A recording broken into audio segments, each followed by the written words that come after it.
उसके अलावा मैं आपको दो ऐसे पॉइंट्स बताऊंगा जो अभी तक आई एम नॉट श्योर आपको किसी ने भी बताए होंगे। आप बड़ा जरूर ध्यान से सुनिएगा। अब वो रिलेटिव से किस टाइप की आपको लेटर चाहिए मैं उसके बारे में बताऊंगा, और उस लेटर में क्या क्या मेंशन करना जरूरी है।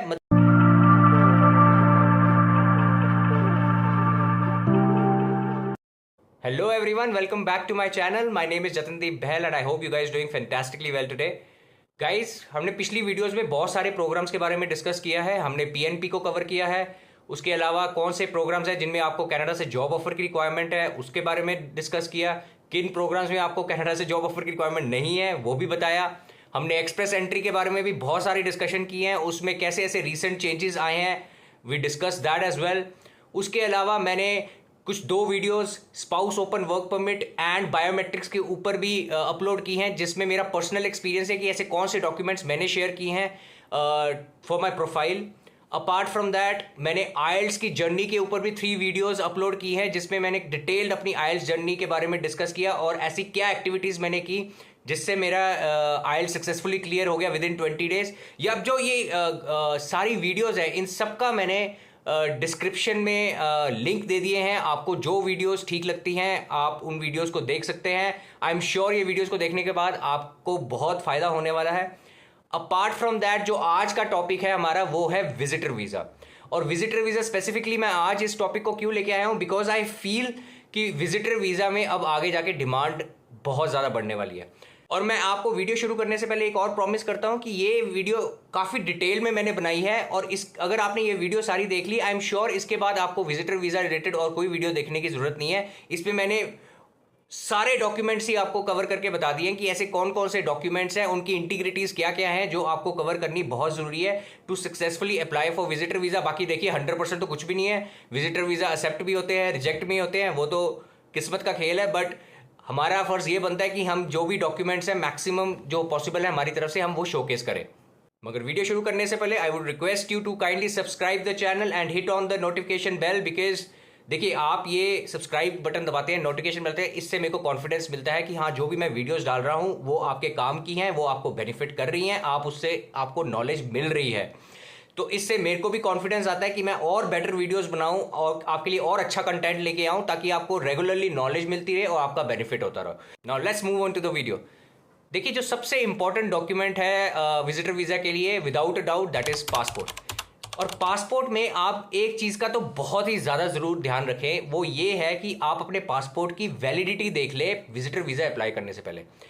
देखिए ऐसा ना हो जैसे आप विजिटर वीज़ा जुलाई 2023, जैसे अभी जुलाई चल रहा है, यहाँ पे आप अप्लाई कर दें और आपका जो पासपोर्ट है उसकी वैलिडिटी दिसंबर 2023 हो। इसमें क्या है कि अगर आपका विजिटर वीज़ा लगना भी हो कि वो सिर्फ 6 महीने का लगेगा, और जबकि विजिटर वीज़ा 10 साल का भी लग सकता है।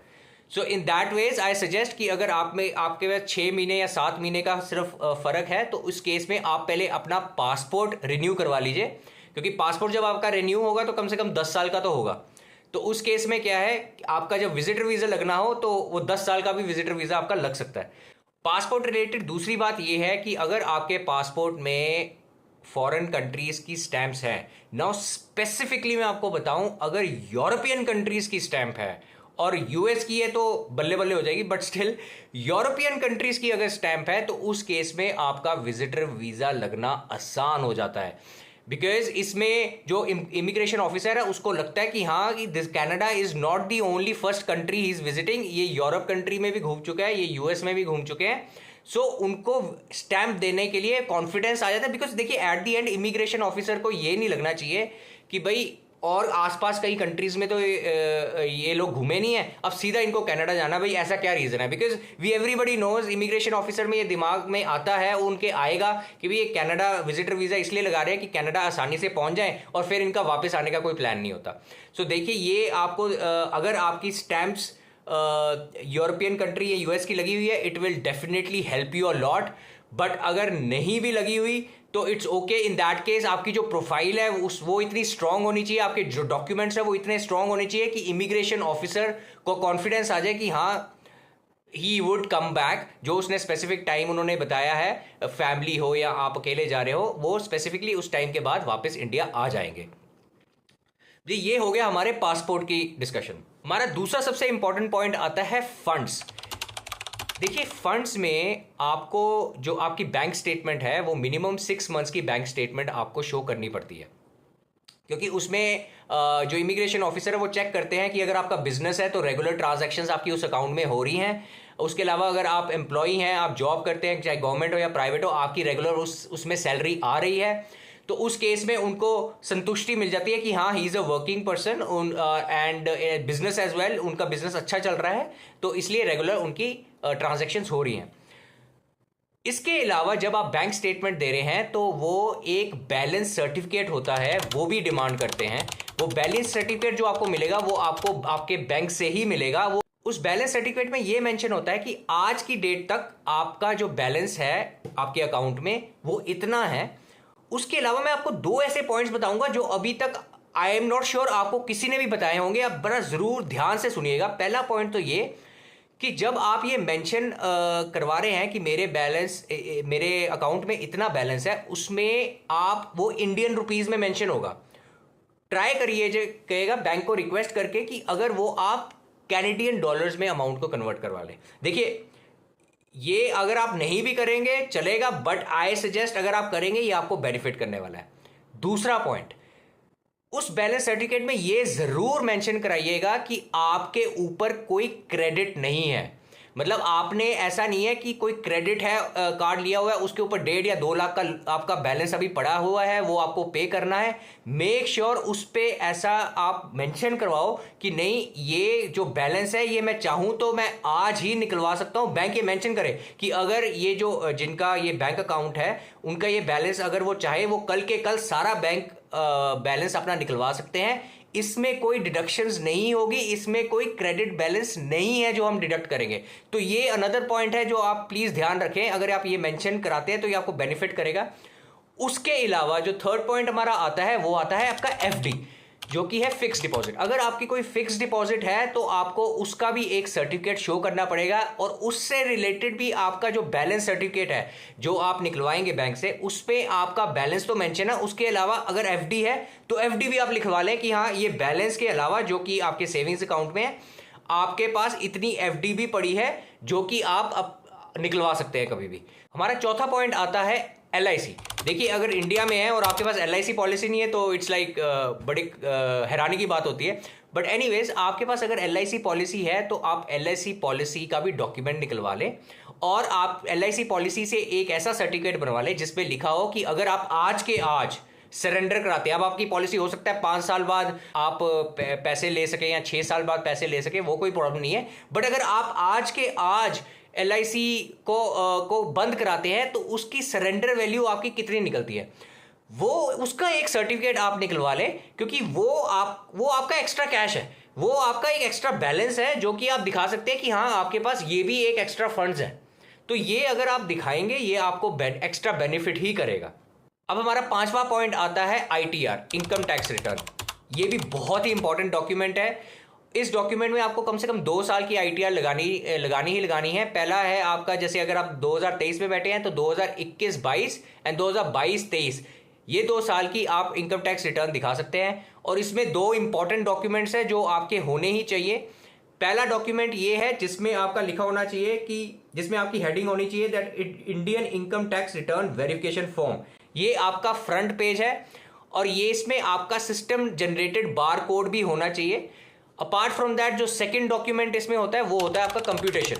तो इनकम टैक्स का डॉक्यूमेंट जब आप निकलवाते हैं, जब आप अटैच करेंगे, उसमें ये 2 पेज होने ही चाहिए। जहां तक आपकी मिनिमम अमाउंट की बात आती है ITR की, देखिए अगर मिनिमम 5 से 6 लाख तो होना ही चाहिए। अगर आपका 9, 10, 11 लाख की ITR बन रही है, fantastic, nothing like that, but minimum I would suggest 5 to 6 lakhs की तो होनी ही चाहिए। बिकॉज इमिग्रेशन ऑफिसर देखेगा कि भाई कनाडा जा रहा है, डॉलर्स में उसने खर्चना है, भाई वो कमाता ही कितना है। सो आप मतलब दिस इज अंडरस्टैंडेबल। सो अगर आपकी ITR 9-10 लाख की है ग्रेट, मगर अगर मिनिमम 5 से 6 लाख की तो होनी ही चाहिए। हमारी लिस्ट में छठा पॉइंट आता है आपका work proof and salary proof. देखिए work proof and salary proof के लिए आपको पहली बात तो अपने जहां पे आप अभी एज ऑफ नाउ वर्क कर रहे हैं वहां से आपको एटलीस्ट 3 मंथ्स की सैलरी स्लिप निकलवानी पड़ेगी। अगर आपको मंथली मिलती है ग्रेट, उसमें तो फिर कोई प्रॉब्लम नहीं है। आपको वो 3 महीने की सैलरी स्लिप्स चाहिए। उसके अलावा जो भी करंट कंपनी में आप काम कर रहे हैं उससे आपको उसकी आपकी अपॉइंटमेंट लेटर होनी चाहिए कि हाँ आप इस कंपनी को आपने इस टाइम पे ज्वाइन किया था, आपकी ये रिस्पॉन्सिबिलिटीज हैं और आपको इतनी सैलरी मिलेगी। ये 2 डॉक्यूमेंट आपको निकलवाने हैं। हमारा 7वां पॉइंट आता है नो ऑब्जेक्शन सर्टिफिकेट। देखिए ये जो सर्टिफिकेट है ये आपको कंपनी से निकलवाना पड़ेगा कि आपने लीव के लिए अप्लाई कर दिया है और कंपनी को कोई प्रॉब्लम नहीं है आपको लीव देने के लिए, चाहे वो 2 हफ्ते की छुट्टी हो या 3 हफ्ते की छुट्टी हो, कंपनी को कोई प्रॉब्लम नहीं है और आपको लीव मिल जाएगी। तो ये एक सर्टिफिकेट आपको नो ऑब्जेक्शन सर्टिफिकेट कंपनी से निकलवाना पड़ेगा। उसके अलावा हमारा 8वां पॉइंट आता है सीए रिपोर्ट। अब ये सीए रिपोर्ट में क्या मेंशन होता है, इसमें बेसिकली आपकी प्रॉपर्टी की वैल्यूएशन होती है। इसमें आपके पास जितना भी गोल्ड है, आपके पास, आपकी वाइफ के पास जो भी है, आपके पास जितना भी गोल्ड है उसकी वैल्यूएशन, अगर आपके पास कार है तो उसकी वैल्यूएशन। देखिए प्रॉपर्टी जरूरी नहीं है हर किसी के पास होती है, इट्स नॉट पॉसिबल, बट अगर आपके पेरेंट्स के पास प्रॉपर्टी है, आपके पेरेंट के नाम पे प्रॉपर्टी है या आपके स्पाउस के नाम पे प्रॉपर्टी है, आप वो प्रॉपर्टी की वैल्यूएशन दिखा सकते हैं कि हाँ अगर आपके मदर के नाम पे, मेरी मदर के नाम पे ये प्रॉपर्टी है और उसकी अभी ये वैल्यूएशन इतनी है। गोल्ड, अगर आप मैरिड हैं, फैमिली है, तो आपके पास अपना गोल्ड होगा, वो गोल्ड की वैल्यूएशन निकलवानी पड़ती है, हमारे पास इतना गोल्ड है, उस गोल्ड की वैल्यू इतनी है। तो ये एक सीए रिपोर्ट में जाता है, ये चीजें सब सीए रिपोर्ट में जाती हैं, ये भी एक मैंडेटरी होता है। इससे इमिग्रेशन ऑफिसर को ये लगता है कि आपका जो बेस है back home in your country, चाहे आप जहां से भी हो, वो एक स्ट्रॉन्ग बेस है और ऐसा नहीं है आप वहां पे स्ट्रगल कर रहे हैं, आपकी लाइफ में प्रॉब्लम्स हैं और इसलिए आप बाहर जा रहे हैं। तो उससे तो इमिग्रेशन ऑफिसर को पक्का पता चल जाएगा कि भाई आप विजिटर वीजा के लिए आप जा रहे हो, वहां से आपने वापस नहीं आना, आप वहां पे उसको वर्क परमिट में कन्वर्ट कर लोगे। तो इसलिए आपका बेस इतना स्ट्रांग होना चाहिए कि विजिटर वीजा को लगे, इमिग्रेशन ऑफिसर को लगे कि नहीं भाई इसका यहाँ पे इतना स्ट्रांग बेस है, अच्छी खासी कमाई है, अच्छा खासा इसका फैमिली यहाँ पे है, प्रॉपर्टीज है, वैल्यू पैसा की कोई कमी नहीं है, तो ये इसको वहां पे रहने का कोई बहाना चाहिए नहीं, ये वापस आएगा ही आएगा, ये सिर्फ घूमने जा रहा है। हमारा 9th पॉइंट ये आता है कि जब आप फ्लाइट की टिकट करवा रहे हैं उसमें आप ऐसी टिकट लें जिसको आप कैंसिल करवा सके, बिकॉज आपको पता नहीं आपका विजिटर वीजा आपको मिलेगा नहीं मिलेगा, और कैंसिलेशन चार्जेस कम से कम हो, क्योंकि अगर आप चेक करेंगे काफी वेबसाइट्स पे एज लो एज 5,000 6,000 भी कैंसिलेशन चार्जेस है। तो उसी टाइप की टिकट्स बुक कराइए जिसको आप कैंसिल करके आपको पैसा रिफंड हो और मिनिमम कैंसिलेशन चार्जेस लगे। अगले जो मैं आपसे पॉइंट्स डिस्कस करने वाला हूं ये बहुत ही ध्यान से सुनिएगा, ये बहुत ही जरूरी पॉइंट्स हैं, और वो ये है कि अगर समझ लो आप जैसे कनाडा जा रहे हैं, तो कनाडा में अब जब जाएंगे तो आपके अगर समझ लो वहां पे रिलेटिव है, अब वो रिलेटिव से किस टाइप की आपको लेटर चाहिए मैं उसके बारे में बताऊंगा, और उस लेटर में क्या क्या मेंशन करना जरूरी है, मतलब वो अगर आप मेंशन करेंगे वो आपको बेनिफिट ही करेगा, मैं आपको वो भी इस इंफॉर्मेशन इसमें बताऊंगा। पहला तो बात ये है कि आप वहां उस लेटर को बोलते हैं इन्विटेशन लेटर। तो उस लेटर में आपको 6 पॉइंट्स के बारे में आपको डिस्कस करता हूं, इसके अलावा 7 और 8 पॉइंट भी हो सकते हैं, बट 6 इंपॉर्टेंट पॉइंट्स है जिसके बारे में मैं डिस्कस कर रहा हूं। पहली बात तो ये है, ये इन्विटेशन जो लेटर है ये आपकी आएगी आपके रिलेटिव से जो कि कनाडा में है, और ये लेटर कौन इशू करता है, ये एक लॉ फर्म इशू करती है जिसके पास नोटरी स्टैंप होती है, जिसके पास नोटरी की पावर होती है, वो इशू करती है। तो इस लेटर में जो इंपॉर्टेंट चीजें मेंशन होनी चाहिए, पहला तो ये है कि आप जिनके घर जा रहे हैं, वहां पे जो फ्रेंड के घर जा रहे हैं उनका एड्रेस क्या है, वो कहाँ रहते हैं। उसके अलावा उस लेटर में ये मेंशन होगा कि आप जो वहां जा रहे हैं आपके पासपोर्ट की डिटेल्स क्या है, आपका पासपोर्ट नंबर क्या है, आप जहां यहां पे बैक होम रहते हैं आपका परमानेंट एड्रेस क्या है, आपका करंट एड्रेस क्या है जहां आप रहते हैं। ये बेसिकली एक कंफर्मेशन है कि हाँ everybody is on the same page. आपका पासपोर्ट की डिटेल्स, आपके एड्रेस की डिटेल्स, वो सेकंड पॉइंट होना चाहिए। तीसरा पॉइंट ये होना चाहिए कि आपके जो रिलेटिव्स वहां रहते हैं कनाडा में उनकी सैलरी क्या है, वो कितना कमाते हैं, उसके अलावा वो जॉब क्या करते हैं, क्या उनकी पार्ट टाइम जॉब है कि उनकी परमानेंट जॉब है, उसके अलावा परमानेंट रेजिडेंट है या वो कैनेडियन सिटीजन है।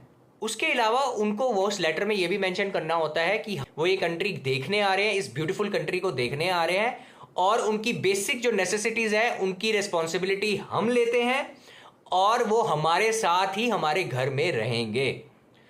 अगर कोई फ्यूचर में प्रॉब्लम आती है, जैसे कि जो आपका विजिटर टाइम है उस टाइम में आप वापस नहीं आते हैं, तो उस केस में जो आपके रिलेटिव है कनाडा में वो फुल रिस्पॉन्सिबिलिटी लेते हैं, और जो भी आंसरेबल होंगे वो आपको तो आंसरेबल होना ही है, उसके अलावा आपके रिलेटिव भी आंसरेबल होंगे। सो ये चीजें आपको उस लेटर में लिखवानी होती हैं। And the last is cover letter.